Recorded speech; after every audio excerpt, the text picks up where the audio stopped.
She is a liar. শোন, আমি তোমার গেম খেলতে বলেছিলাম না, এখন আমি বারণ করছি, তুমি গেমে হাত দেবে না, বুঝতে পেরেছো? ফোনটা ফেললে কেন? বেশ করেছি। ফোনটা ফেললে কেন? তো সেই জিনিসটা আমায় শিখিয়েছিল সৌমিত্র যাতে লোকে যদি এটার পর তোকে খারাপ ভাবে, তুই জানবি তুই ভালো কাজ করেছিস। এই ছেলেটাকে হাতের কাছে পেলে না মানে মেরে শেষ করে দেবো। আমাদের কাছে খুব স্পেশাল হয় প্রথম শুটিং করার অভিজ্ঞতা। বাবু অঙ্কেল বা সৌরদীপদার মুখ থেকে আমি সত্যজিৎ রায়ের যে প্রশংসাটা বা সেটা আমি পেয়ে গেছি। আর রাজদা সামন্তকের জন্য আলাদা হোটেল করেছে, এইখানে থাকা সামন্তকের জায়গা না।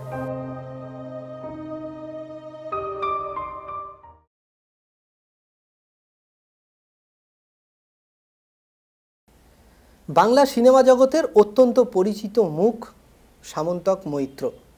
আর সেই সামন্তক মৈত্র আমরা প্রত্যেকেই জানি আমাদের প্রত্যেকের মন ছুঁয়ে যাওয়া একজন শিশুশিল্পী।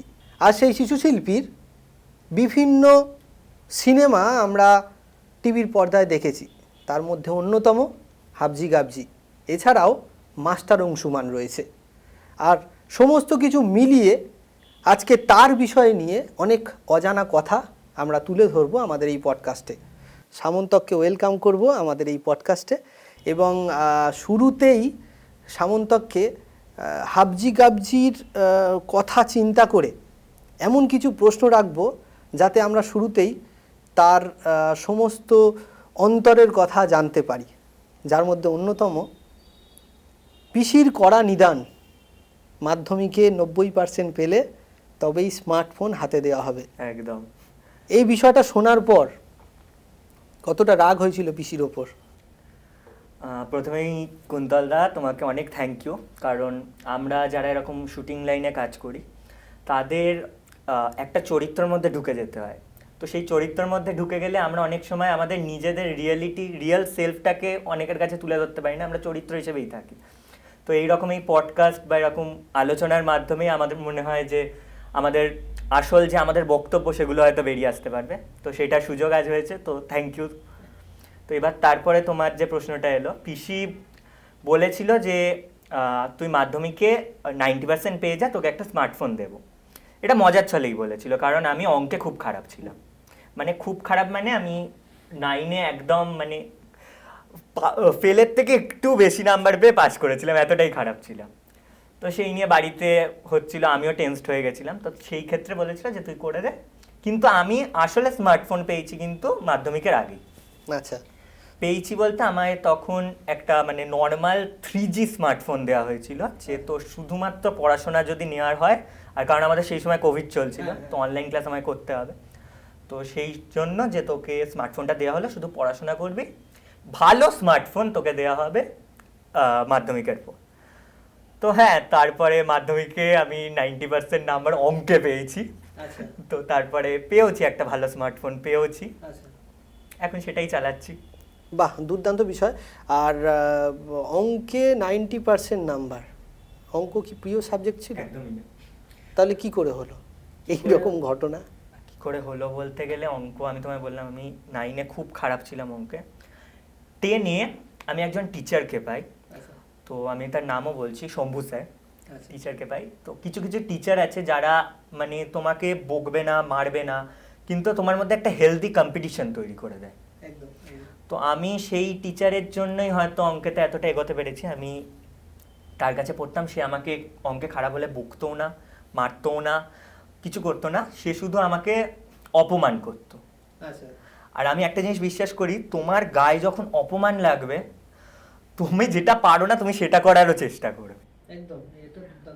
হ্যাঁ, তো ও নিয়ে আমাকে অপমান করতো, মানে তোর দ্বারা কিছু হবে না, এই হবে না, সেই হবে না। তখন খুব রাগ হতো যে স্যার আমাকে এরকম বলছে, স্যার একটু এরকম করতে পারছে না। কিন্তু সেই অপমানগুলোই আস্তে আস্তে আমাকে করলো কি, আমি অঙ্কটাকে ভালোবেসে করতে আরম্ভ করলাম। ভালোবেসে প্রথমে করতে আরম্ভ করিনি, আমি করতে আরম্ভ করলাম জেদে। আর জেদ যখন চলতে আরম্ভ করলো, সেটার প্রতি একটা ভালোবাসা আসতে শুরু করলো। সেটারই রেজাল্ট হয়তো মাধ্যমিকে পেয়েছি। কিন্তু তারপরে যে ভুলটা আমি করলাম, কনফিডেন্ট ছিলাম, আমি ওভার কনফিডেন্ট হয়ে গেলাম। হয়ে গিয়ে আমি 11-12-এ অঙ্ক নিয়ে নিলাম। এবার মাধ্যমিক অবধি অঙ্ক আর 11-12-এর অঙ্ক পুরোপুরি আলাদা। সেটা আমি বুঝতে পেরেছি এই 2 বছর ধরে। ঠিক আছে, তাও একটা ভালো নাম্বার পেয়ে উচ্চ মাধ্যমিকে পাস করেছি। তারপরে অঙ্ককে নমস্কার, আর অঙ্ক আমার দ্বারা হবে না, বুঝেই গেছি। আচ্ছা, একটা চলতি কথা থাকে যে ছোটবেলা থেকে শুটিং লাইনে আসলে পড়াশোনার অনেক ক্ষতি হয়, এই বিষয়টাকে নিয়ে তুমি কি বলবে? দেখো, সাপোর্টটা একটা বড় ব্যাপার। সাপোর্ট আমি স্কুল থেকেও যেমন পেয়েছিলাম ছোটোবেলায়, তেমনই আমি মা বাবার থেকেও পেয়েছিলাম, এবং তেমনই আমি পেয়েছিলাম ফ্লোরের সবার কাছ থেকে, শুটিং ফ্লোরের সবার কাছ থেকে। ওখানে আমি এখনও বলছি, আমার মাধ্যমিকের আগে আমি কাদম্বিনী করছিলাম, প্রথমা কাদম্বিনী। তো সেখানে হানি বাফনা আঙ্কেল, মানে হানি আঙ্কেল, ও অঙ্কেতে মাস্টার। তো উনি আমাকে ওখানে ফ্লোরেতে যখন শ্যুট হতো না, আমায় অঙ্ক করাতেন। আর এছাড়াও বিভিন্ন, মানে কেউ ইংলিশ ভালো পারে তো ইংলিশ করিয়ে দিল, কেউ ওই ভালো করে বাংলা ভালো করে তো বাংলা করিয়ে দিল। তো সেই লেগেসিটা আমিও চালানোর চেষ্টা করি। মানে এখন আমি তো একটুখানি ওদের কাছে সিনিয়র, তো আমার জুনিয়ররা যারা আসে তারা হয়তো বাচ্চা বাচ্চা সব এলো, তো তারা বসে আছে, ফোন দেখছে, এই দেখছে। আমিও তখন বললাম, ফোন দেখবি না, পড়ার বই বার কর, করতে পারলে একটা চকলেট হয়তো দেবো। বলে এভাবে আমিও এখন বাচ্চাদেরকে পড়াতে বসি মাঝে মাঝে। তো এই লেগেসিটা এখন আমি চালাচ্ছি, এতদিন ওরা আমায় চালিয়ে এসছে। তো সেই জন্যই হয়তো আমার অতটা অসুবিধা হয়নি পরীক্ষা আর শুটিংটাকে সামলানোর জন্য। আমার স্কুল থেকে একটাই জিনিস বলে দিয়েছিল, আমরা তোমাকে ততক্ষণই সাপোর্ট করব যতক্ষণ না আমরা দেখব যে আমাদের স্কুলের বদনাম হচ্ছে পড়াশোনা রিলেটেড। তো সেই দিক থেকে মা বাবাও আমাকে ফ্লোরে পড়াতো, অ্যাক্টররাও পড়াতো, আমি নিজেও পড়তাম, কারণ আমার মাথায় একটা প্রেশার ছিল যে আমাকে নইলে স্কুল থেকে বার করে দেবে। ততক্ষণ তো আমি বুঝি না যে আমি বলছি স্কুল থেকে বার করে দেবে, আর আমার মা বাবা বোর্ডিং স্কুলে পাঠিয়ে দেবে। সুতরাং এই তিনটে প্রেশার নিয়ে শুটিংয়ের সাথে সাথে ছোটোবেলা থেকে আমার পড়াশোনাটা হয়ে গেছে। আরেকটা বড় বিষয় হচ্ছে, আমরা ছোটোবেলা থেকে প্রত্যেকে কিছু না কিছু শিখি। কেউ আঁকা শেখে, কেউ গান শেখে, কেউ নাচ শেখে। আমি মনে করি আমি শুটিংটা শিখেছি ছোটোবেলা থেকে। পড়াশোনার সাথে সাথে যেমন অন্য বাচ্চারা আঁকা, গান, নাচ এগুলো চালায়, আমি শুটিংটা চালিয়েছি। তো ওই জন্য আপাতত প্রবলেম হয়নি, এখনো হচ্ছে না। কিন্তু কোনো একটা জায়গা থেকে আমার কখনো কখনো মনে হয়েছে যে তোমার অভিনয়টা তুমি ঈশ্বর প্রদত্ত, মানে তুমি নিয়ে এসছো। তো এই বিষয়টাকে তুমি কতটা গুরুত্ব দাও? গড গিফটেড তো কিছু একটা ব্যাপার আছেই প্রত্যেকের মধ্যে। সব থেকে বেশি পাওয়ারফুল তো গডই। তো তার ইচ্ছা ছাড়া একটা পাতাও নড়ে না। তার ইচ্ছা না হলে আমি কোনো কাজই হয়তো পেতাম না, আমি প্রথম কাজটাই হয়তো পেতাম না। তো হ্যাঁ, গড গিফটেড তো রয়েছেই। এবার বলে না, সব সময় ঠাকুর মরতে আসতে পারেন না বলে কাউকে না কাউকে পাঠিয়ে দেয়। তো সেক্ষেত্রে আমি বলবো, আমার ফ্লোরের বা আমার আশেপাশের অনেকে আছে যারা সেই ঠাকুরের কাজটা করেছে, যারা আমাকে প্রত্যেক পদে পদে শিখিয়েছে কিভাবে যেতে হয়। তো আমার কাছে ওরা প্রত্যেকে এক একটা ঠাকুরেরই রূপ, যারা আমাকে শিখিয়েছে কোনটা ভুল, কোনটা ঠিক, কোনটা কোন জায়গায় বলতে হয়, কোনটা কোন জায়গায় বলতে হয় না। সেটা কখনো ভালোভাবেও শিখেছে, কখনো আমাকে মানে এমন লোকের সামনে অপমান করেছে বা এমন কিছু করেছে যার জন্য আমি নিজে শিখেছি, ঠেকে শিখেছি। তো সেক্ষেত্রে বলবো যে হ্যাঁ, সব দিক থেকেই ঠাকুর হেল্প তো করেছেই, প্লাস মানুষরাও হেল্প করেছে। মানে তোমার কথা অনুযায়ী ঈশ্বরের মাধ্যম হয়ে কোনো না কোনো মানুষ তোমাকে উৎসাহ দেওয়ার জন্য, এগিয়ে নিয়ে যাওয়ার জন্য তোমার কাছে চলে এসছে। দুর্দান্ত বিষয়। ছোটবেলা থেকে ক্যামেরার সামনে এই বিষয়টাকে কতটা এনজয় করো, এবং একদম শুরুটা একটু শেয়ার করবে যে কতটা ভয় লাগতো ক্যামেরার সামনেটা? ভয় লাগতো বলতে গেলে, শুরুর কথা একটা বড় গল্প হয়েছিল। তখন ইটিভিতে একটা সিরিয়াল হতো স্বয়ংসিদ্ধা বলে, তখন আমি 3.5 বছরে। এবার আমি জানি না কি হচ্ছে জিনিসটা, আমায় বলেছে যে ওখানে যাবি, গিয়ে তোকে যা করতে বলবে করবি, ওরা খুব ভালো, এই মানে যেমন বাচ্চাদেরকে বোঝায় তখন। এবার মা বাবার সাথে আমি গেছি, গিয়ে ওখানে গিয়ে তখন দেখছি যে একটা নতুন মেশিন, ক্যামেরা, তার উপর এত আলো। আমি বলছি কি হচ্ছে জিনিসটা, আমি তো জানি না। 3 দিন আমাদের শ্যুট চলেছিল ওখানে, মানে আমার শ্যুট টানা ছিল, কিন্তু আমি 3 দিন গেছিলাম। 3 দিনে আমি একটা সিন করেছিলাম, বাকি সময় আমি কেঁদেছিলাম পুরো, যে আমি করবো না। কেঁদেছিলাম বলতে, ওখানে আমাদের জনপ্রিয় একটা বাদশা মৈত্র, উনি ছিলেন ওখানে, আমার বাবা হয়েছিলেন। একটা সিন ছিল, আমি যাব ওখানে, আমি স্যাড হয়ে বসে রয়েছি, বাদশা আঙ্কেল আসবে, এসে আমার সাথে কথা বলতে আসবে, এসে আমি একটা বাদশা আঙ্কেলের মাথায় কপালে একটা হামি দেবো। এবার আমার ওখানে সবচেয়ে বড় প্রশ্ন ছিল, বাদশা আঙ্কেল আমার বাবা না, আমি কেন ওকে হামি দেবো? এবার সেইটা আমায় 3 দিন ধরে ওদেরকে বোঝাতে হয়েছে, তারপরেও আমি বুঝিনি। লাস্টে যে ডিরেক্টর আঙ্কেল ছিল, তিনি বিরক্ত হয়ে আমার মা বাবাকে বললেন যে ও কাজ করতে চাইছেন, ওকে কেন কাজ করতে নিয়ে এসছেন, এই সেই, মানে যেমন হয় 3 দিনের একটা, মানে কতটা বাজেট নষ্ট হওয়া ওদের। তো তারপরে আমি বাড়িতে আসি, কেউ আমায় ফোর্স করেনি, আমায় বোঝায় যে দেখ এরকম হচ্ছে, টিভিতে যারা রয়েছে তারাও কেউ কারোর নিজের রিলেটিভ না, তারা প্রত্যেকেই অভিনয় করছে। তো তুইও এরকম করলে তোকে টিভিতে দেখাবে, তোকে আরও 4জন চিনবে, এই চিনবে সেই চিনবে, এটাই হবে, অন্য কিছু না। তুই যাদেরকে টিভিতে দেখছিস তাদের সাথে তুই আস্তে আস্তে মিশতে পারবি। তো আমি তখন আস্তে আস্তে বুঝি এবং পরের কাজটায় যাই। পরের কাজটা আমার একটা শর্ট ফিল্ম ছিল, তো সেখানটা যাই। সেখানটাও ভয় পেয়েছিলাম প্রথম প্রথম, যে পাইনি বলবো না, কিন্তু সেখানকার যে ডিরেক্টর ছিল তার সাথে এখন আমার খুব ভালো রিলেশন। যে ডিরেক্টর ছিল সে পুরো একেবারে আমাকে নিজের ছেলের মতো, যে কিচ্ছু হয় না, চল খেলার চলে করবো, এইভাবে করে কাজটা করিয়ে নিয়েছিল। এবং কাজটা আমি যত আস্তে আস্তে করছি তত বুঝতে পারলাম যে এই কাজটা এতটা ভয়ের কিছুই না, বরঞ্চ মজার বিষয়। এখন ক্যামেরা আমার মানে শুটিং ফ্লোর বা ক্যামেরা আমার আরেকটা ঘর, আমি ওইটা ছাড়া থাকতে পারবো না। আমি লাস্ট 2 বছর অতটা একদম ক্লোজলি হয়তো কাজ করিনি, কিন্তু টুকটাক আমি কয়েকটা কাজ করেছি, হোক কলর অফ করেছি, তারপর এদিকে রান্নাবাটি করেছি, কিছুদিন আগে একটা অ্যাডভার্টাইজমেন্টও করলাম। তো মাঝে মাঝে যখন অনেক দিন গ্যাপ পড়ে যায় না, তখন মনে হয় যে না, ওই বাড়িটা এবার আমার ফিরে যেতে হবে, ওই জায়গাটা আমার এবার ডাকছে। হ্যাঁ, লোকের যেমন পাহাড় ডাকে, সমুদ্র ডাকে, আমার মাঝে মাঝে শুটিং ফ্লোর ডাকে। হয়তো ঘুম থেকে উঠলাম, উঠে মা বাবাকে বললাম যে আর ভালো লাগছে না, এবার একটা যদি কোনো কাজ থাকে বলো, করবো, 1-2 দিনে করে দিচ্ছি। আর এমন নয় যে আমি এই 2 বছর কাজ পাইনি বলে করিনি। এই 2 বছর আমার এডুকেশনাল দিকে একটুখানি সামলাতে হতো, ওই জন্য আমি কয়েকটা দিন ব্রেক নিয়েছি।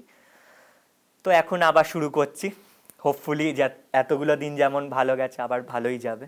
আমার এই গল্প থেকে জানতে ইচ্ছা করছে, বাদশা আঙ্কেলের বিষয়ে তুমি যখন ওই রকম একটা বিষয় প্রকাশ করলে যে উনি তো আমার বাবা নয়, তাহলে কেন আমি ওনাকে আমি খাবো, বাদশা আঙ্কেল তো অনেক সিনিয়র, উনি কি বললেন? উনি হেসেছিলেন,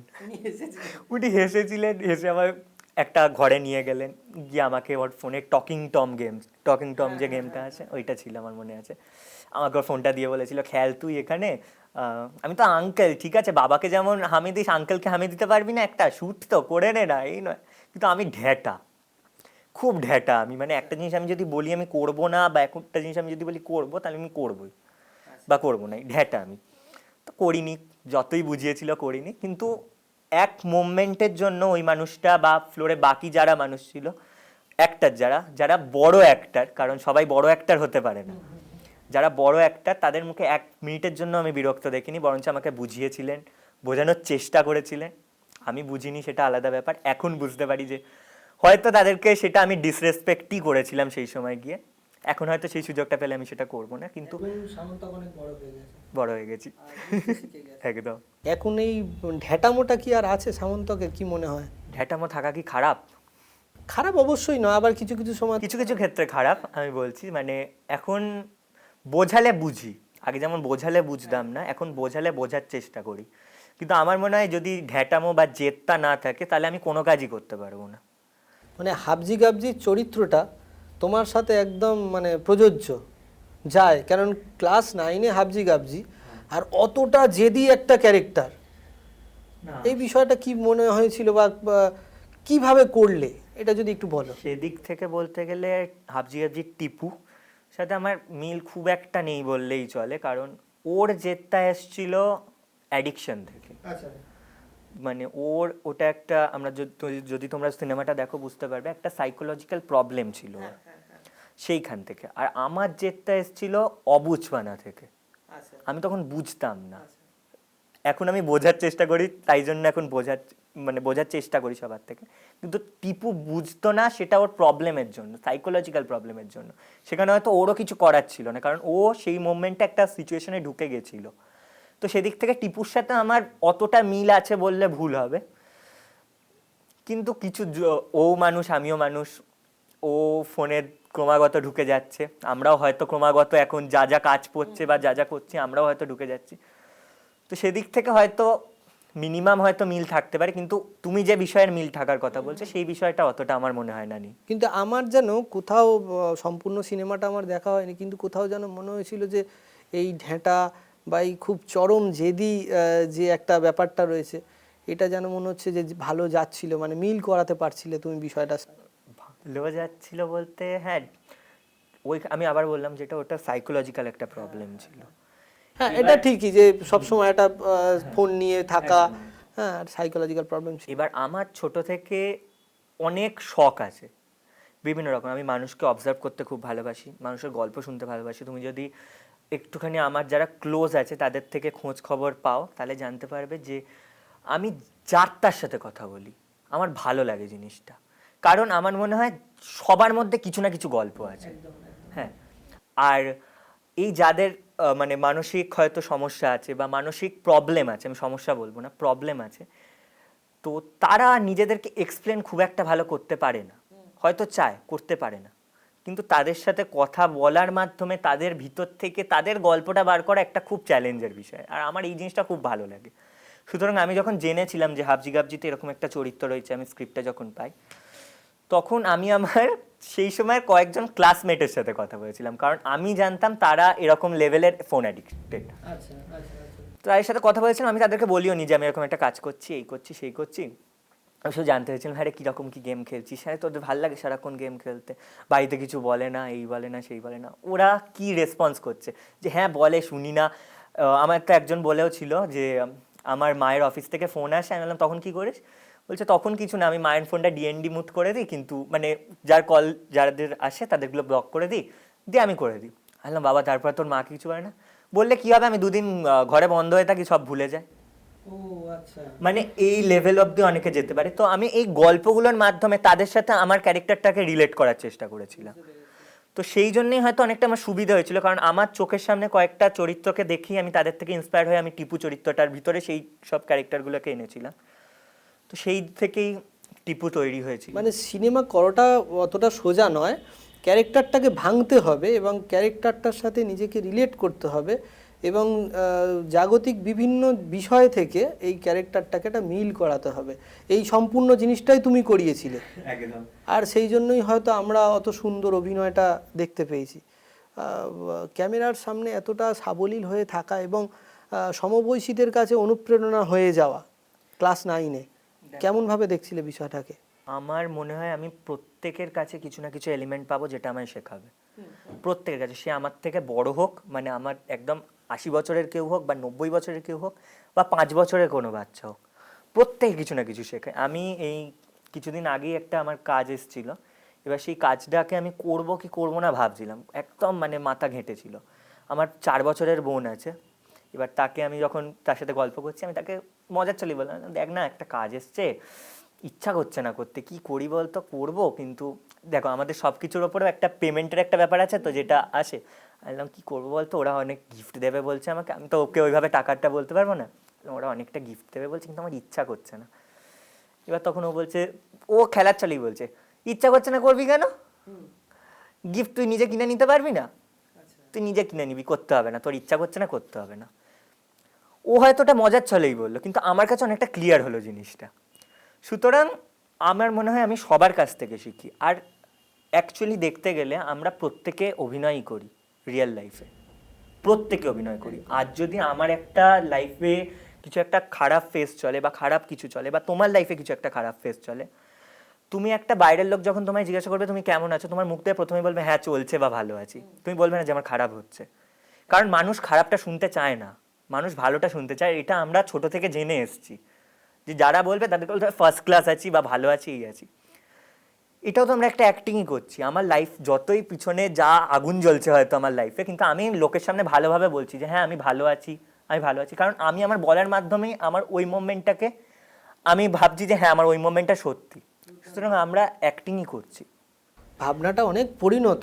আর আমি পিসিকে বলতে চাই যে পিসি, আপনি বলেছিলেন যে মাধ্যমিকে 90% না পেলে সামন্তকের হাতে স্মার্টফোন দেওয়া যায় না, কিন্তু সামন্তক কিন্তু আজকের দিনে দাঁড়িয়ে আমি বলতে পারি অনেকটা পরিণত। ওর যে ভাবনাগুলো, সেই ভাবনাগুলো কিন্তু আর কিন্তু ওই মাধ্যমিকের স্তরে নেই। ওকে দেখতে মনে হয় যে ও মাধ্যমিকের স্তরেরই একজন ছোট্ট বাচ্চা, কিন্তু আজকে কিন্তু অনেকটাই পরিণত হয়ে গেছে। উল্টো দিকে ছিল হচ্ছে শুভশ্রীদি এবং পরমব্রত আঙ্কেল, তোমার আমাদের সকলের প্রিয় অভিনেতা। তাদের সাথে কাজ করে কি শিখলে? তাদের প্রত্যেকেই, আমি যতদিন কাজ করেছি আমার সাথে কেউ খারাপ ব্যবহার করেনি, অনেস্টলি টাচউড। অনেককে আমি দেখেছি, অনেক আর্টিস্টকে দেখেছি যারা জুনিয়র হয় খুব খারাপ ব্যবহার করে, কিন্তু লাকিলি আমি যাদের সাথে মেন কাজ করেছি তারা কেউ খারাপ ব্যবহার করেনি। আঙ্কেল বা শুভদি বা রাজ আঙ্কেল, সর্বোপরি সৌমিত্র দাদু, কেউই আমার সাথে খারাপ ব্যবহার করেনি। বরঞ্চ ওরা চেষ্টা করেছে আমি যেখানে আনকমফোর্টেবল হয়েছি সেখানটা আমাকে শেখানোর, ভুল করেছেই শেখানো।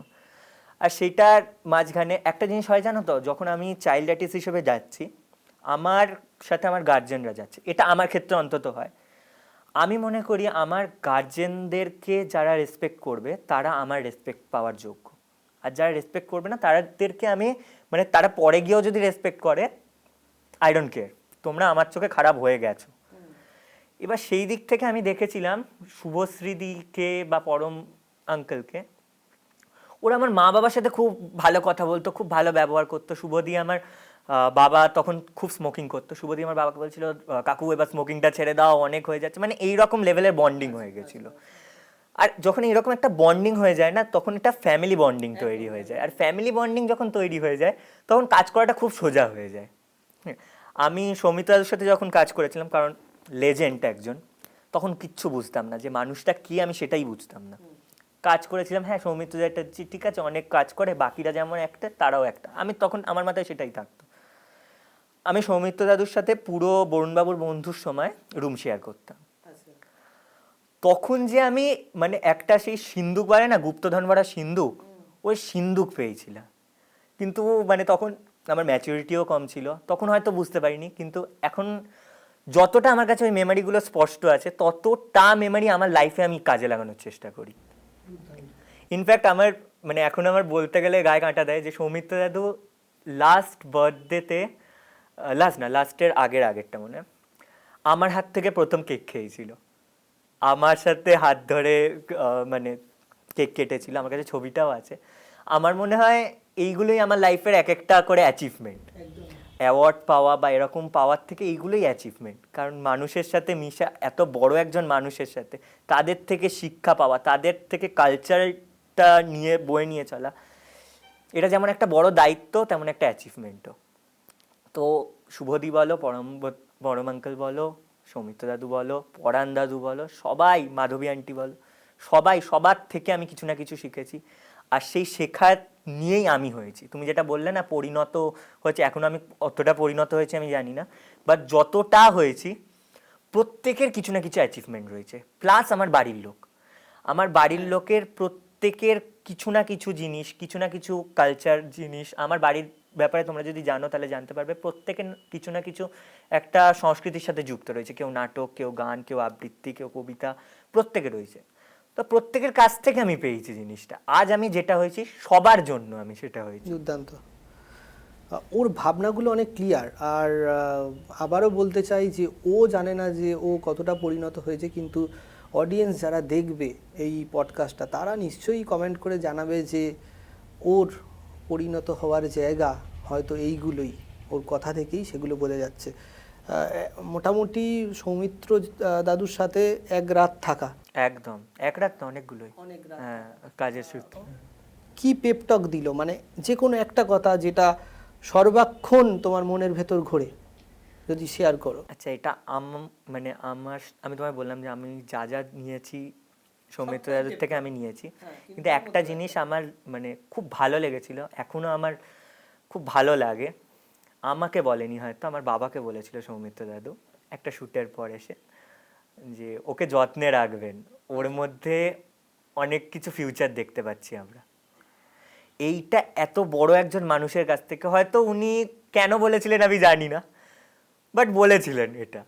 এছাড়াও অনিক আঙ্কেল বা এরাও ছিল সামনে, যে আমার যে এরকম একা আমার বাবার সামনে আলাদা বলেছিল এমনটা নয়, অনিক আঙ্কেলরাও ছিল, এরাও ছিল। তো আমার মনে হয় যে উনি যখন এই দায়িত্বটা কোনোভাবে হয়তো মজার ছলেই দিয়েছিল, কিন্তু এটা আমার কাছে অনেক বড় ব্যাপার, অনেক বড় ব্যাপার। এছাড়া মানুষকে কিভাবে দেখা যায়, মানুষকে কিভাবে জানা যায়, মানুষের মধ্যে যদি 1000টা খারাপ গুণ থাকে, একটা কি দুটো ভালো গুণের জন্য যে সেই মানুষটাকে ভালোবাসা যায়, সেই মানুষটাকে শ্রদ্ধা করা যায়, সেইটাও আমায় শিখিয়েছে সৌমিত্র দাদুই। সেই জিনিসটা, কারণ আমাদের সবারই কিছু না কিছু খারাপ, কিছু না কিছু ভালো রয়েছেই, প্রত্যেকের রয়েছে। আমরা খুব খারাপ জিনিসটা দেখতে ভালোবাসি, যে তুমি আমার থেকে ছোট। আমরা বলি না যে মানুষের ভালো আমরা চাই ততক্ষণই যতক্ষণ না সে আমার থেকে বেশি ভালো করছে। হ্যাঁ, তো সেই জিনিসটা আমায় শিখিয়েছিল সৌমিত্র দাদু, যে কিভাবে তুমি ওকে হিংসে করো না, ওর যে অ্যাচিভমেন্টটা রয়েছে, ও যে জিনিসটাই রয়েছে, ওকে সাপোর্ট করো। ও যদি জেতে তার থেকেও বেশি তুমি জিতবে। কারণ ও যদি আজকে একটা পয়েন্টে পৌঁছে যায়, সে ওর চারটে বা নিজের বায়োগ্রাফি বা নিজের যে কোনো একটা স্মৃতিচারণ বা যে কোনো কিছুতে ও কিন্তু তোমার কথা বলবে, যদি তুমি তার লাইফে সেই ভূমিকাটা পালন করো। আমি যেমন এই কথাগুলো বলছি, আমি সৌমিত্র দাদুর কথা এতবার বলছি, সেই মানুষটা আমার লাইফে কিছু না কিছু করেছে বলেই আমি তো বলছি তাকে। তো সেই জিনিসটা আমাকে শিখিয়েছেন উনি, তো ওটাই আমি নিয়ে চলার চেষ্টা করছি। তোমার অভিজ্ঞতার ভান্ডার অনেক বড়। এই বয়সে তুমি অনেক অভিজ্ঞতা সঞ্চয় করেছো। আমি অনেক সিরিয়াস হয়ে গিয়ে বলছি, আবারও একটু অন্যদিকে আমরা যাব। মাস্টার অংশুমান, রজতাভ দত্ত, একদম কি শিখলে তার থেকে? তার অভিনয় তো আমরা সবসময় দেখি এবং তিনি খুব আমার প্রিয় অভিনেতা একজন। একদম একদম। আর শুধু আমার নয়, আমাদের সকলেরই খুব প্রিয়। কি শিখলে তার থেকে? এটাই শিখলাম, প্রথম দিন থেকে ভিলেনের অভিনয় করার পরেও কি করে মানুষের মনে থেকে যেতে হয়। কারণ উনি রনি আঙ্কেল যতগুলো কাজ করেছেন ম্যাক্সিমামটাই ভিলেনের কাজ করেছেন, তারপরেও ওনাকে মানুষ শ্রদ্ধা করে ওনার অ্যাক্টিংয়ের জন্য, ওনার পার্সোনালিটির জন্য।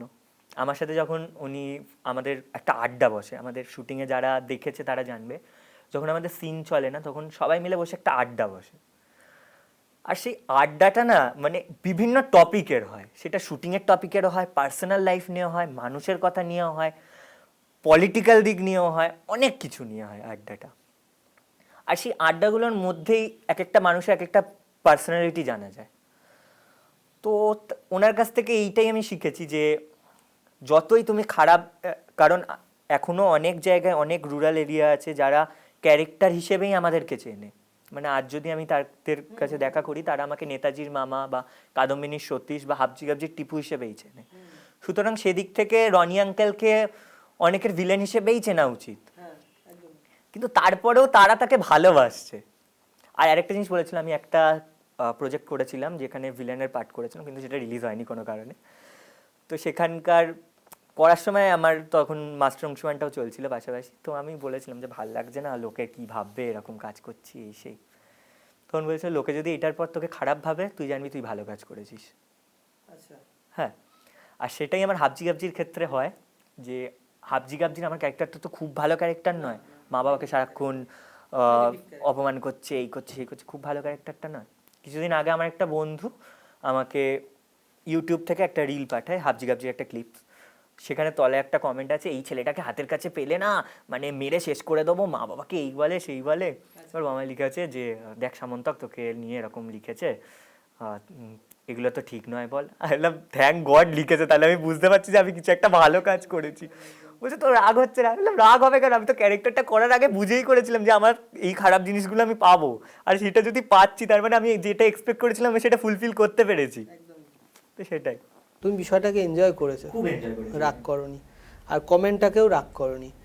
আর এখান থেকে আমি জিজ্ঞেস করবো যে সত্যজিৎ রায়ের মতো একজন মানুষ, তার মাস্টার অংশুমান, এবং সেই মাস্টার অংশুমানের মূল চরিত্রে তোমার অভিনয়, পুরো বিষয়টাকে কেমনভাবে নিয়েছিলে?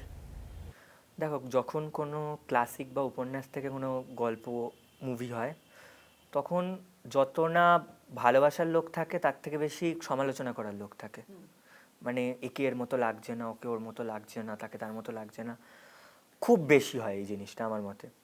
তো সেই ক্ষেত্রে আমার একটা প্রেশার ছিল যে মাস্টার অংশুমান মানে এমন একটা ছেলে যে অনেকটা অ্যাডভান্স, মানে যে হয়তো 15-16 বছরের ছেলে, কিন্তু তার ভাবনা চিন্তা 18-19 বছরের মতো। সে একটা জিনিসকে নিয়ে ভাবতে পারে, সে টেকনিক্যাল দিক ভালো বোঝে, সে অ্যাডভেঞ্চারকে ভালোবাসে, মানে এতগুলো একটা শেডস আছে ক্যারেক্টারটার মধ্যে। তারপরে ক্যাপ্টেনের সাথে তার বন্ধুত্ব, প্রথম শুটিং করার অভিজ্ঞতা অ্যাজ আ আর্টিস্ট, আমার প্রথম শুটিং করার অভিজ্ঞতা আমি তোমায় বললাম, কিন্তু অন্য কেউ হলে আমাদের কাছে খুব স্পেশাল হয় প্রথম শুটিং করার অভিজ্ঞতা। সেখানে 10-12 বছর শুটিং করার পর সেই সময়টাকে ফিরে পাওয়ার একটা এক্সপিরিয়েন্স আমি, মানে একটা সুযোগ পেয়েছিলাম আমি, যে আমি 10 বছর অভিনয় করেছি, কিন্তু আমি এমন একটা চরিত্রে কাজ করছি যে প্রথম শুটিং করছে, যার কাছে সেই এক্সাইটমেন্টটা রয়েছে ক্যামেরার সামনে প্রথম দাঁড়ানোর, কি করে স্ক্রিপ্ট তৈরি হয় প্রথম দেখানোর, কিভাবে আলো সেট আপ হয় প্রথম দেখানোর, কিভাবে অ্যাক্টর অ্যাক্ট্রেসদের বন্ডিং তৈরি হয় সেটা দেখানো। তো বিভিন্ন দিক থেকে ক্যারেক্টারটা একটা মানে খুব জটিল ক্যারেক্টার, আমি জটিলই বলবো ক্যারেক্টারটাকে, অনেক শেডস আছে ক্যারেক্টারটার মধ্যে। তার ওপর এটা এমন একজনের লেখা গল্প যিনি একজন মানে মানে অনবদ্য ডিরেক্টর, অনবদ্য হিউম্যান বিং। তিনি সেই লেখাটা লেখার সময় ক্যারেক্টারটাকে যেভাবে ভেবেছিলেন, আমার দায়িত্ব ওনার ওই ভাবনাটাকে আমার ফুলফিল করা। হ্যাঁ, এবার মানুষটা এখন এখানে নেই, আমি জানতেও পারছি না যে আমি করতে পেরেছি কিনা, সুতরাং আমাকে আমার বেস্টটুকু দিতেই হবে। সেই জন্য আমি আমার বেস্টটুকু দিয়েছি। বাকি যারা আমাদের সাপোর্টিং টিম রয়েছে তারা প্রত্যেকে তাদের মতো করে কাজটা করেছে। তারপর মাস্টার অংশুমান হলে বেরিয়েছে, ভালোবাসা পেয়েছি। এই চরিত্রে অভিনয় করে তোমার কি মনে হয় যে যদি সত্যজিৎ রায় তোমার সামনে থাকতেন, তিনি কি আনন্দ পেতেন নাকি রাগ করতেন? অনেস্টলি সত্যজিৎ রায় প্রেজেন্ট নেই, কিন্তু বলে না যে ফ্যামিলি একটা ব্যাকগ্রাউন্ড আছে, মানে আমাকে দেখে হয়তো আমার মা বাবার কথা অনেকে জানতে পারবে, বা মা বাবা কিরম ছিল সেটা আমাকে দেখে, বা তোমাকে দেখে তোমার ফ্যামিলির ব্যাপারে অনেকে জানতে পারবে। আমি কাজটা করার সময় সৌরদীপদা আর বাবু আঙ্কেলকে পেয়েছিলাম দেখা করার, তো তাদের থেকেই আমি সেই জিনিসটা মানে তাদের থেকে আমি সেই ক্ল্যারিফিকেশনটা নেওয়ার চেষ্টা করেছিলাম যে কেমন হচ্ছে না হচ্ছে। ওরা প্রত্যেকেই বলেছিল খুব সুন্দর হচ্ছে, এই হচ্ছে। আমার ইন্টারভিউ একটা আছে, আমি মানে অনেকদিন আগেরই ইন্টারভিউ, যে বাবু আঙ্কেল দেখে বলছে যে খুব সুন্দর হয়েছে, যদি ও এই কাজটা মানে যতটুকু এইটা ভালো হয়েছে তার অনেকটা ক্রেডিটই ওকে যায়, কারণ ও না হলে হয়তো এই প্রজেক্টটা তৈরি হতো না। তো আমার মনে হয় ওনাদের মুখ থেকেই, বাবু আঙ্কেল বা সৌরদীপদার মুখ থেকেই আমি সত্যজিৎ রায়ের যে প্রশংসাটা বা সেটা আমি পেয়ে গেছি। দুর্দান্ত বিষয়। তোমাকে সামন্তক জিজ্ঞেস করব, রাজ চক্রবর্তী, তোমার জীবনে তার অবদান অনেকটাই, আমি যতটা জানি। মিশে যাওয়া তার সাথে কিভাবে, কোথায় থেকে? মিশে যাওয়া বলতে দেখো, আমার এখনও টিল ডেট মানে এখনও অবধি আমি যে কাজটাই করতে যাই আমার খুব ভয় লাগে, প্রথম কয়েকদিন আমার খুব ভয় লাগে, কেন জানি না, আমার খুব নার্ভাস লাগে যতই কাজ করি। তো রাজ আঙ্কেল মানে রাজ চক্রবর্তীর মতো একজন ডিরেক্টর, যার এতগুলো মুভি হিট হয়েছে পর পর, তার ছবিতে লিড ক্যারেক্টার করাও তো মুখের কথা নয়, অনেকে পায় না। আমি ব্লেসড যে আমি পেয়েছি। তো আমার চিন্তা আরও বেড়ে গেছিলো। আমি যখন রাজ আঙ্কেলের অফিসে প্রথম যাই, তো তখন যে রাজ আঙ্কেলের অ্যাসিস্ট্যান্ট ছিল, তো সেই দাদার সাথে আমি আগে কাজ করেছিলাম। তো আমি তাকে বলি যে আমার খুব টেনশন হচ্ছে, এরকম করতে পারবো আমি ঠিক, কারণ রাজ আঙ্কেল কী মনে করবে না করবে, কারণ আমি তখন নিজেও ছোটো ছিলাম, বললাম এখন হয়তো পাচ্ছি না ভালোভাবে, তো এর জন্য আবার যদি পরের কোনো প্রজেক্টে খারাপ, মানে হয়তো যদি পরের কোনো, ক্লিয়ারলি বলছি, পরের কোনো প্রজেক্টে হয়তো আমি যদি না নেয়। তো তখন ও বলেছিল, আমি জানি তুই কি কাজ করেছিস, তুই যেটা পারিস তুই সেটাই কর। ইনফ্যাক্ট আমি হাবজি করতে চাইনি। আমি প্রথম গিয়ে যখন আমি গল্পটা শুনেছিলাম যেরকম পুরো, আমি বলেছিলাম আমি পারবো না করতে, কারণ অনেক কঠিন ক্যারেক্টার, আমি করবো না। সেই নিয়ে আমার ওখানে 1 ঘন্টা মতো আমি অফিসে বসেছিলাম যে আমি করবো না। আর যে অ্যাসিস্ট্যান্ট যে দাদাটা, ও আর আমার বাবা মিলে বলছে তুই ট্রাই কর, তোকে করতে হবে না, করিস না, তুই গিয়ে একবার দেখিয়ে দে, তুই যদি পরেও কোনো প্রজেক্ট হয় তখনও তো না হয় তোকে মানে কাজ দেওয়া যাবে, তুই একবার দেখিয়ে দে। এবার যখন হয়ে যাচ্ছে, আমার এক জিনিস বারবার শুনতে খুব বিরক্ত লাগে, এক জিনিস বলে যাচ্ছে আমি বললাম যে ঠিক আছে করে দিচ্ছি, একটা যা হোক করে দেবো, হবে না আমি জানি, আমি নিজে জানতাম আমি হবে না, আমি করতে পারবো না। গিয়ে যাই হোক আমার স্ক্রিপ্ট দিল, আমি বললাম, বলে রাজ আঙ্কেলের সামনে দাঁড়িয়ে বললাম, রাজ আঙ্কেল 2-1টা প্রশ্ন করলো যে কি পড়ছিস না পড়ছিস, ফোন গেম খেলিস, এই খেলিস না খেলিস। আমি বললাম না। তখন বললো ঠিক আছে আমি তোর মা বাবার সাথে কথা বলে নেবো। আমি বললাম ঠিক আছে। এবার আমি যখন ফিরছি আমি তখনও জানি আমার হয়নি, কাজটা হয়নি, কারণ আমি যেভাবে কাজটা করেছি না হওয়ার মতোই কাজটা। তারপরে সেদিন রাতেই ফোন এলো যে রাজদা দেখা করতে বলেছে, একসাথে আসো, লুক টেস্টও হবে, এদিকে বাকি যা ফার্দার যা কথাবার্তা এগুলো এগোবে। ঠিক আছে গেলাম, লুক টেস্টও হলো, শুভশ্রীদি পরমদা আমার যে ছোট হয়েছিল ওর সাথে লুক টেস্ট হলো, সব কিছু হলো, মা বাবা কথা বললো, হয়ে ওই দিনই কন্ট্রাক্ট সাইন হয়ে গেল। এবার সেটা আমি জানতাম না কন্ট্রাক্ট সাইন হয়ে গেছে। এবার আমি বাইরে ওয়েট করছি, আমি বেরোনোর পর বললাম কী হলো, হয়নি তো? আমি জানি হয়নি, বললো না। বললো না না কন্ট্রাক্ট সাইন হয়ে গেছে, তোর জানুয়ারি থেকে শুটিং আছে। তাহলে হয়ে গেল। তাহলে আমি তো মনে করেছিলাম হবেই না। তো তারপরে হলো কাজটা, আমাকে ওরা অতটাই আপন করে নিয়েছে আমি যতটা বললাম। রাজ আঙ্কেল ইনফ্যাক্ট আমাদের আমার এত ভালো লেগেছিল একটা জিনিস, আমাদের শুটিংয়ের তো বিভিন্ন গল্প থাকে। আমাদের তুরুকে এইটা শুটিং হয়েছিল, মানে একদম নর্থ সিকিম, যেখানে ফোনে নেটওয়ার্ক নেই, কিচ্ছু নেই, ফোন করা যাচ্ছে না, কিচ্ছু নেই।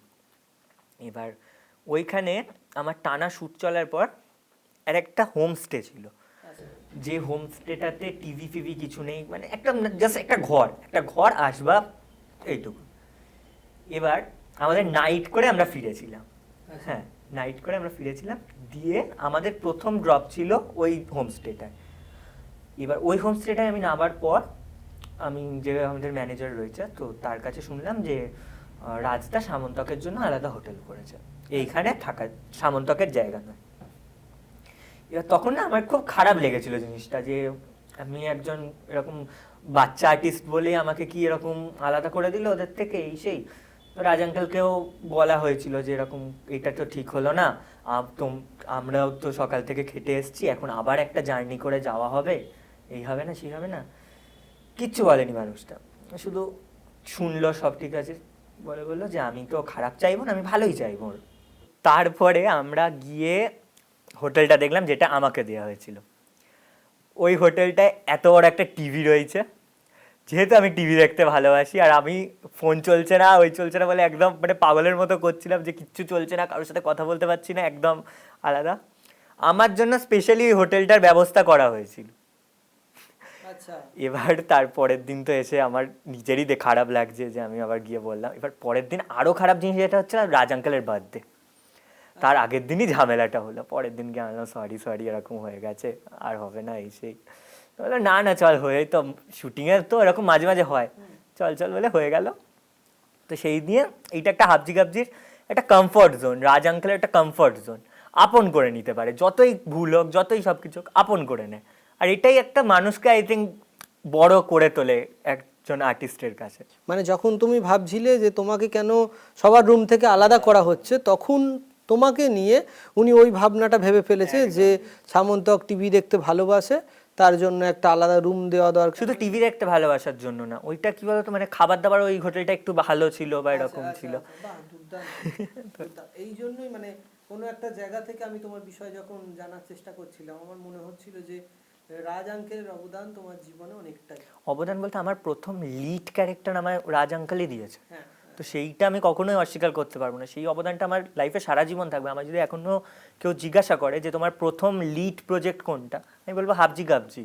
বাহ বাহ বাহ বাহ, অবশ্যই বিষয়টা দুর্দান্ত। এবং এখান থেকে আমি আরেকটা বিষয় জানতে চাইবো, জীবনের প্রথম সিরিয়াল, তার থেকে কি অভিজ্ঞতা সঞ্চয় করেছিল? জীবনের প্রথম করা সিরিয়াল, কারণ দুটো তো করিনি।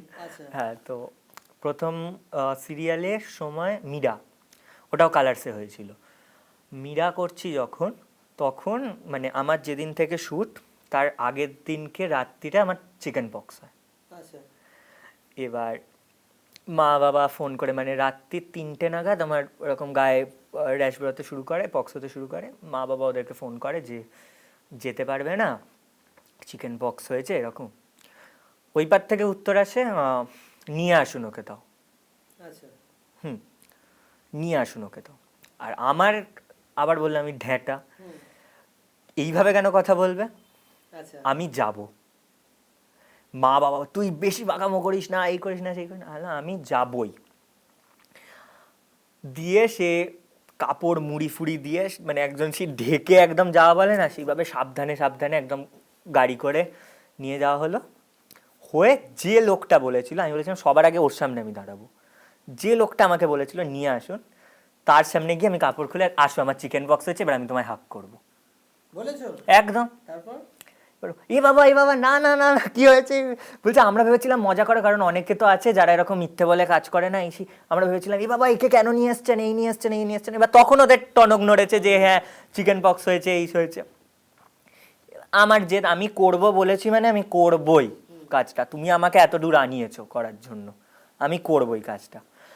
তোমরা এখনো হটস্টারে বা কোথাও মীরা দেখলে তুমি দেখতে পাবে প্রথম 4-5টা এপিসোড আমার পুরো গায়ে চিকেন পক্স রয়েছে, ওই অবস্থায় আমি শ্যুট করেছি। আর তখন আমি একদম নতুন। এবার সেই সময়টায় যখন একজন ঢুকছে, সেই সময় তার প্লাস আবার তার চিকেন পক্স, সেই সময় অনেকের অনেক কিছু বোঝা যায়, ক্যারেক্টার বোঝা যায়, মানে অনেকের অনেক কিছু, মানে তোমায় কতটা আপন করে নিচ্ছে, কতটা সাপোর্টিভ তারা, সেগুলো বোঝা যায়। সেই সময় অনেকের রিয়েল ফেসটা আমি জানতে পেরেছিলাম, আর্টিস্ট ক রকমের হয় আমি জানতে পেরেছিলাম, একজন মানুষ ক রকমের হয় জানতে পেরেছিলাম। অনেকে ছিল যারা বলেছিল করবে না। ন্যাচারালি আমার চিকেন পক্স হয়েছে, আমি তাদেরকে কোনো দোষও দিতে পারছি না, কারণ এটা তারা একজন অ্যাক্টার, তারা ওরকম করবেই, মানে আমার সাথে এরকম কাজ করবেই বা কেন। তার মধ্যেও কেউ কেউ ছিল, আয়েশাদি বলে একজন খুব ভালো অ্যাক্ট্রেস, ডান্সার ভালো, সে বলেছিল হ্যাঁ কেন আমি করবো না, আমার যদি নিজের ভাইয়ের হতো আমি করতাম না। মানে যখন আমার সাথে কোনো অ্যাক্টাররা কাজ করতে চাইছিল না, আয়েশাদি আমার গায়ে হাত দিয়ে, কাঁধে হাত দিয়ে কাজ করেছে। তো এইসব মানুষগুলোকে আমি মনে করি আমার লাইফের, আমার কেরিয়ারে একদম ওপরের স্থানে আমাদের এইসব মানুষগুলো রয়েছে। এছাড়াও অনেক অ্যাক্টার অ্যাক্ট্রেস আছেন, নাম বলবো না তাদের, প্রতি পদে পদে প্রথম দিকে আমাকে খুব মানে ছোট করার চেষ্টা করেছেন। যখন তুমি এগিয়ে যাও অনেকে পিছন থেকে টেনে ধরার চেষ্টা করে না, অনেকে রয়েছে হয়তো বাচ্চাদের সামনে আমাকে ওখানে বলে দিল যে হ্যাঁ রে এর মতো তৈরি হচ্ছিস, এই হচ্ছিস, সেই হচ্ছিস। এবার তখন আমিও ছোট, আমিও তখন ম্যাক্সিমাম 5-6 বছর বয়সের, আমার মধ্যেও এটা এফেক্ট করছে। আমিও নিজেকে ভাবছি যে এত বড় বড় মানুষ যখন আমাকে বলছে, তার মানে আমিও কি খারাপ? হ্যাঁ, সেই সময়গুলোয় এই যারা আয়েশাদির মতো মানুষ বা আরও অনেকে আছে এরকম, তারা আমাকে বুঝিয়েছিল না যে মানুষ দু রকমের হয়, আর্টিস্ট দু রকমের হয়, অ্যাক্টার দু রকমের হয়। তারা আমাকে সাপোর্ট করেছিল। তো তার জন্যই আমি এখানে। আর তার থেকেও বড় সাপোর্ট পেয়েছি আমি আমার মা বাবার কাছ থেকে, কারণ ওরা না থাকলে আমি মানে এগোতেই পারতাম না। আমাকে প্রথম নিয়ে যেতে গেলে আমার বাড়ির অনেকেও বলেছিল যে কি করছে, মানে তখন ন্যাচারালি। আর আমাদের এই সিনেমা লাইন বা শুটিং লাইন নিয়ে সবার না একটা ভুল ধারণা আছে, একেবারে যে ভুল আমি বলবো না, অনেকের ধারণা আছে যে খুব ভালো একটা লাইন নয় এটা। হ্যাঁ, অনেকে হয়তো অনেক কিছু ফেস করেছে, আমি বলছি না কেউ ফেস করেনি, অনেকে ফেস করেছে, আমি আজ পর্যন্ত ফেস করিনি। আর আমার মনে হয় নিজে ঠিক থাকলে অতটা এফেক্ট করে না বিভিন্ন জিনিসগুলো। কারণ একটা যখন তুমি সাকসেসের সিঁড়িতে যাচ্ছ, তুমি যখন প্রথম সিঁড়ি থেকে একদম শেষ সিঁড়িতে একবারে লাফাতে চাও, তখন তো তোমার পড়ার চান্সও থেকে যায় লাফালে। হ্যাঁ, কিন্তু যখন তুমি এক স্টেপ করে ওঠো, সেই চান্সটা খুব কম থাকে। হয়তো যাদের অনেকটা সেই রকম ট্রমাটাইজ এক্সপিরিয়েন্স আছে, হয়তো তারা ভেবেছিল যে হ্যাঁ সব কিছু সহজে হয়ে যাবে, ওই জন্য তারা ওই রাস্তাটা বেঁচেছিল। তারপরে যখন হয়নি তাদের হয়তো খারাপ লাগছে। আমি বলছি এর ব্যতিক্রমও আছে, অনেকে আছে যারা সত্যিই ভালো, তাদের সাথেও খারাপ জিনিস হয়েছে। আমি তো বললাম আমার সাথেও তো প্রথম দিকে যারা এরকম র্যাগিং ফ্যাগিং তো হতোই, বুলি হতাম। তো সেইগুলোই আমার প্রথম সিরিয়ালের মেমারি, ভালো খারাপের দিক থেকে খারাপ মেমারি আমার এগুলোই। আর ভালো মেমারি তো চলতেই থাকে, ভালো মেমারি নিয়ে অতটা করি না, কিন্তু খারাপ মেমারিগুলো মনে রাখি, কারণ মনে হয় যে ওদের কাছে প্রুফ করতে হবে এখনো নিজেকে। এবং কিছু জনকে হয়তো করতেও পেরেওছি, তাদের সাথে পরে কাজ করেছি এবং তারা পুরো 360 ডিগ্রি তাদের চেঞ্জ দেখতে পেরেছি, আর সেইগুলো দেখতে এত ভালো লাগে না, সেটাই দুর্দান্ত বিষয়। এবং একদম শেষ সময় এসে আমি তোমার কাছে জিজ্ঞেস করতে চাইবো যে প্রত্যেকের জীবনে মা বাবার অবদান প্রচুর থাকে, এবং আমি দেখেছি তোমার বাবাকে দেখেছি, মাকে দেখেছি, তোমার যেখানেই শুটিং থাকুক না কেন, যত দূরেই থাকুক না কেন, তারা তোমাকে নিয়ে সেই স্থানে উপস্থিত হয়, সব সময় তোমাকে আগলে রাখার চেষ্টা করে। আমাদের মা বাবাদের সেটাই আমরা দেখতে পাই যে তারা সমস্ত জায়গাতেই তারা আগলে রাখার চেষ্টা করে। তোমার জীবনে তোমার মা বাবার অবদান নিয়ে তুমি কি বলবে? তুমি যেটা বললে যে ছোট থেকে আজ মানে এখন তো হয়তো যায় না ওরা, কিন্তু একটা টাইম অবধি প্রত্যেকটা জায়গায় আমার মা বাবা যেত আমার সাথে, শুটিংয়ের হোক, যত রাতি হোক। মানে আমাদের তো এখন এই 14 ঘন্টা 16 ঘন্টার ব্যাপার হয়েছে, আগে আমাদের তো রাতের পর রাত টানা শ্যুট চলতো, মানে আমি হায়েস্ট 48 ঘন্টা টানা কাজ করেছি, তো সেরকম চলতো। আমার সাথে সাথে ওরা প্রত্যেক দিন জেগেছে এবং আমি কাজ করছি, আমি একটা জিনিসের মধ্যে রয়েছি, আমার হয়তো বোরিংনেস বা এরকমটা খুব কম লাগবে, কিন্তু একটা মানুষ হয়তো চুপচাপ বসে আছে একটা জায়গায়, কিছু করার নেই তাদের, তাদের ডিফিকাল্টিসটা আমার থেকে অনেক বেশি, কারণ তাদের কিছু করার নেই, তারা বসে আছে, তারা শুধু রয়েছে যাতে তাদের ছেলের কেরিয়ারটা একটু ভালো হয়। হ্যাঁ, তো সেই দিক থেকে ওদের জায়গা কেউই নিতে পারবে না। আর অনেস্টলি বলতে গেলে এই যে আমার ছোট থেকে আউটডোর হলে আমার মা বাবা দুজনেই যেত। হ্যাঁ, এবার শুটিংয়েরই অনেকের মনে হতো যে বাবা যেত তার মানে আমার বাবাকে কোনো কাজ করে না, এরকম ছেলের পিছু পিছু ঘোরে কেন। এবার তাদেরকে আমি কিভাবে বোঝাবো যে আমার বাবা যে জায়গায় কাজ করে সে জায়গায় প্রত্যেকদিন হয়তো যেতে হয় না। আমার বাবা রিপোর্টার, ক্রাইম রিপোর্টার, ক্রাইম হলে তবে যাবে, তাছাড়া যেতে হয় না। হ্যাঁ, কাজের ব্যস্ততা থাকে, বাবা মানে ইনফরমেশন নিতে হয়, এই আমার বাবা সেটা করে নিতে পারছে, তার সাথে আমার বাবা আমাকে সাপোর্ট করছে। সেইটা হয়তো যারা বাবাকে জাজ করতো সেই সময়, বাবা বা মাকে যারা জাজ করতো সেই সময়, তারাও হয়তো ওই জায়গায় তারা পৌঁছাতে পারেনি কখনো, যেটা আমার বাবা মা সেই সময় আমার জন্য করছে, এখনো আমার জন্য করে আসছে, এখনো প্রত্যেকটা। আমার বাবা মায়ের একটাই কথা ছিল, কোনোদিন জোর করেনি, করলে কর, না করলে না কর, ইচ্ছে অনুযায়ী বোঝাতো। আমি আবার বলতাম বোঝাতো, ভালো দিকটাও বোঝাতো, খারাপ দিকটাও বোঝাতো। এবার আমার যদি মনে হতো হ্যাঁ ভালো, তাহলে আমি করব, খারাপ না হলে আমি করব না। এটার জন্যই অনেক বড় বড় জিনিসও আমি ছেড়ে দিয়েছি, তারপরে বুঝতে পেরেছি যে না, আমার ভুল এটা। আর একদম শেষ প্রশ্ন থাকবে, মোটামুটি জুনিয়র আর্টিস্টদের অনেক ঘেঁটা করা হয়, তাদেরকে ঠিকঠাক মতো গুরুত্ব দেওয়া হয় না। আশা করি তোমার জীবনে তোমাকেও এরকম সিচুয়েশান ফেস করতে হয়েছে। তুমি সেই বিষয়টার উদ্দেশ্যে কি বার্তা দেবে? আমি জুনিয়র আর্টিস্ট থেকেই স্টার্ট করেছিলাম। আমি এবং তুমি এখনো জুনিয়র আর্টিস্ট? না, আমি এখন চাইল্ড অ্যাক্টর। আচ্ছা, চাইল্ড অ্যাক্টর আমি এখন। চাইল্ড অ্যাক্টর বলা ঠিক হবে কিনা জানি না, আমি 18 হয়ে গেছে, একজন অ্যাক্টরই এখন ধরে নাও তুমি। বাট জুনিয়র আর্টিস্ট আলাদা জিনিস। জুনিয়র আর্টিস্টরা আমাদের শুটিংয়ে একটা কথা টার্ম ইউজ করা হয়, ভিড় বাড়ানো। হ্যাঁ, হয়তো মুখও দেখা যাবে না, আমি ওইখান থেকে শুরু করেছি। তো ওইখান থেকে যখন আমি শুরু করেছি তখন আমি অনেক ছোট, খুব ছোট, হয়তো সব কিছু মনে নেই, বাট কিছু কিছু ক্ষেত্রে তো মনে থাকে। তাদেরকে মানে বড় আর্টিস্টরা তো মানে অতটা কেয়ারও করে না, কে আসছে না আসছে কেয়ারও করে না, যারা এখন প্রতিষ্ঠিত একটা জায়গায় রয়েছে। আর মানে তাদের থাকার বা বসার জায়গাও নেই, খাওয়ারও ঠিকঠাক আসছে কিনা জানা যায় না, এই যায় না সেই যায় না। মানে তাদের মানে আমাদের বাড়িতে যত আমরা কাজের দিদি বা কাজের মাসিদের যেরকমভাবে ট্রিট করি, তাদের থেকেও খারাপ ট্রিট করা হয়। বলছি আমি, খারাপ ট্রিট করা হয় তাদেরকে। এবার সেখান থেকে যারা উঠে এসছে, মানে আমার মতো বা রনি আঙ্কেলের মতো, এরাও জুনিয়র আর্টিস্ট থেকে উঠে এসছে। এবং যারা এই জিনিসগুলো ফেস করেছে তারা বোঝে যে সেই সময় তাদের মনের ওপর দিয়ে কী চলে, সুতরাং তারা কখনোই চাইবে না তারা সেই জিনিসটা অন্যদেরকে ফিল করা। আমি আজও দেখেছি মানে কয়েকজন আর্টিস্টদের, সৌমিত্র দাদু বলো বা রনি আঙ্কেল বলো বা শুভশ্রীদি বলো, বা কয়েকজনকে দেখেছি জুনিয়র আর্টিস্ট থাকলে তাদেরকে খাওয়ার পরে হয়তো গিয়ে মাঝে মাঝে জিজ্ঞাসা করতে, হ্যাঁ খেয়েছো? এইটা হয়তো অনেকে করে না প্রশ্নটা। জুনিয়র আর্টিস্টদের কাছে একজন বড় অ্যাক্টরদের এইটুকু প্রশ্ন যে খেয়েছেন আপনারা, বা আপনি হয়তো একটু সরে দাঁড়ান আমাকে দেখা যাচ্ছে না, বা আপনি আলোটা নিন আপনি পাচ্ছেন না, অনেক বড় বিষয়, অনেক বড় বিষয়। কারণ তাকে হয়তো যে কাজটা সে করছে তাকে হয়তো টিভিতে দেখাও যাবে না, হয়তো সাইড দিয়ে চলে গেছে, কিন্তু সে বাড়ি গিয়ে তার মাকে বা বাবাকে বা তার পরিচিতকে বলতে পারবে, জানো আজকে আমাকে অমুক অ্যাক্টর বলেছে যে আমাকে এরকমভাবে আলো নিতে হয়, আমাকে এরকমভাবে ক্যামেরা ফেস করতে হয়, আমাকে এরকমভাবে।